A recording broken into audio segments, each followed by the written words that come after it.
Ada yang baca suratul Fatihah, ayat kursi tak baca.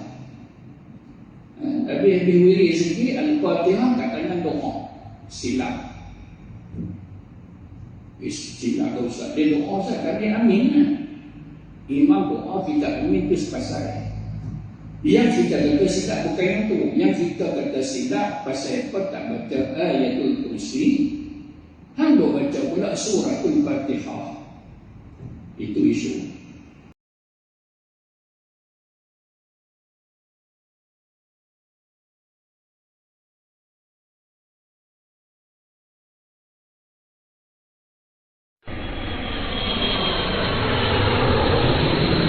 Aku akan bagi tahu satu amalan yang menyelamatkan siapa yang baca amalan tersebut. Maka aku dan segala ponco aku tak pusing punya, tak kacau punya. Okay, taklah. Apa dia? Kalau hang mohon siap. Lepas-lepas saja, maka syaitan sebut bacalah ayatul kursi. Itu senjata kita. Ayatul kursi, bacalah. Jangan tak baca. Jadi amalan baca ayatul kursi ini banyak tempat. Dijadikan amalan pagi petang yang disebut sebagai maksurat. Ayatul kursi yang dibaca lepas daripada sembahyang fardu. Jangan duk tinggal, ulama dulu tak pernah tinggal, melainkan kalau lupa dia tak baca. Ayatul kursi lepas sembahyang fardu. Ada yang baca suratul Fatihah, ayat kursi tak baca. Habis wirid sikit, Al-Fatihah katanya doa. Silap. Silap ke Ustaz? Dia doa Ustaz, kami amin. Imam doa, kita amin itu sepasal. Yang kita kata silap bukan yang tu. Yang kita kata silap pasal apa tak baca ayatul kursi, hang baca pula suratul Fatihah. Itu isu. Baik tuan-tuan. Jadi bila dapatlah kita kata ketua daripada setan tu, yang Abu Hurairah tak kata itu setan. Tak tahu. Tanduk banyak, siung lagi, ada ikut. Ujung ikut tu macam nak panah macam tu. Itu gambaran kita. Semua kita edukasi setan macam tu. Jadi yang Sayyidina Abu Hurairah cukup tu, setan menyamak manusia. Setan menyamak manusia. Pegang kawan tu. Betul, lepas pada tu tak apa. Yang ni ke? Yang ni. Jangan main lagi. Amal lagi siap.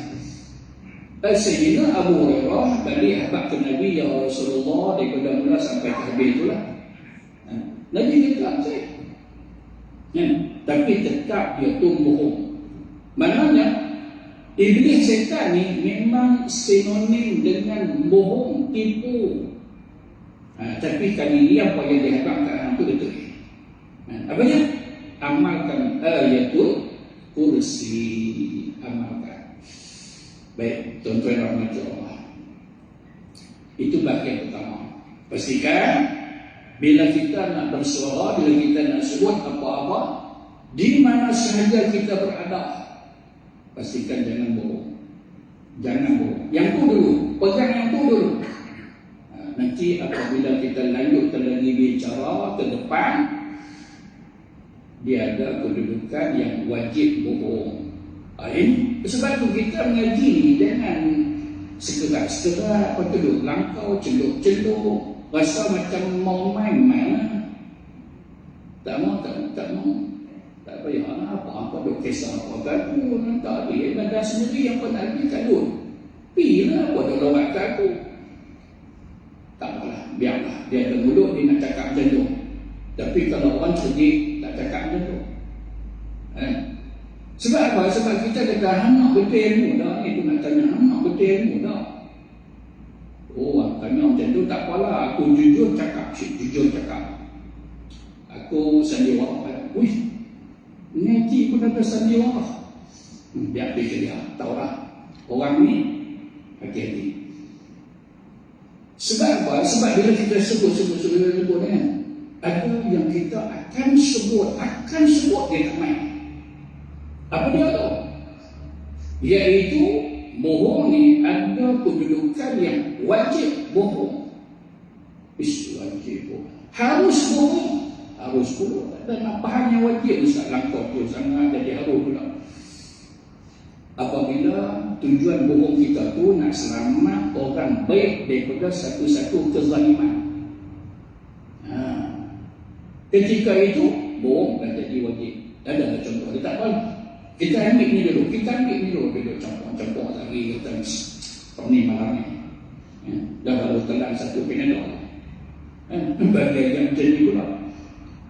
Saya sebut tu dulu sebab apa? Sebab supaya kita standby perbahasan selanjutnya kita akan jumpa. Harus bohong apabila tujuan nak mendamaikan antara dua pihak yang berkelakar. Harus. Okay. Tak apa dulu, simpan. Tak simpan untuk ni, kita tengok nombor dua. Yang kedua, iaitu benar pada niat. Benar pada niat nawaitu kita tu.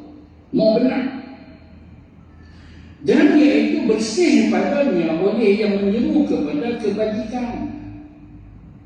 Bila dia seru kempen, suruh pakat-pakat kita sama-sama buat kerja ini sebagai mau kedudukan kita masa itu, jangan lawak-lawak, jangan main-main, betul. Oh, dia kata orang dia tak mau itu. Sebab apa? Sebab kita ni Muslim, bahkan kita nak tahap kita tetap sebagai mukmin yang muttaqi. Maka biarlah apa yang kita sebut kita kotakkan. Apa yang kita sebut. Jangan kita dalam kedudukan lima taqulun ma la taf'alun. Apa ini? Sebuah tak ada. Apa ini? Yang orang sebut sebagai cakap tak serupa bikin. Yang itu kita tak mahu. Maka kedudukan yang kedua ini benar pada niat nawaitu kita ni. Berarti apa yang kita nak buat Nisa kata nak buat betul tak jadi buat. Elok pakai elok dengan tarik kejap serban dia. Oh siap tak butang sampai ke kata macam cekik tengok aku sendiri. Sebenarnya itu lebih kuat. Kata rasa macam minggu depan. Jadi dia kata kat situ Iblis syaitan duk kasut dia. Ayalah tak payah malam tak payah. Tetapi pun rasa macam tak ramai orang yang duk tunggu pun rasa tak pergi. Itu kita buat sikit contoh. Apa dia? Tipu pada niat dia. Yang sepatutnya apa dia? Benar pada niat. Apa yang dia nak buat tu pun. Pasal kau duk berat tangan, ringankan tangan, seluk poket, ambil duit tak kata untuk lainlah kalau terlupa bawa duit. Dia tak bukan lupa, tapi mana orang tahu kata ada kata nak senyap. Itu nama dia bohong pada niat.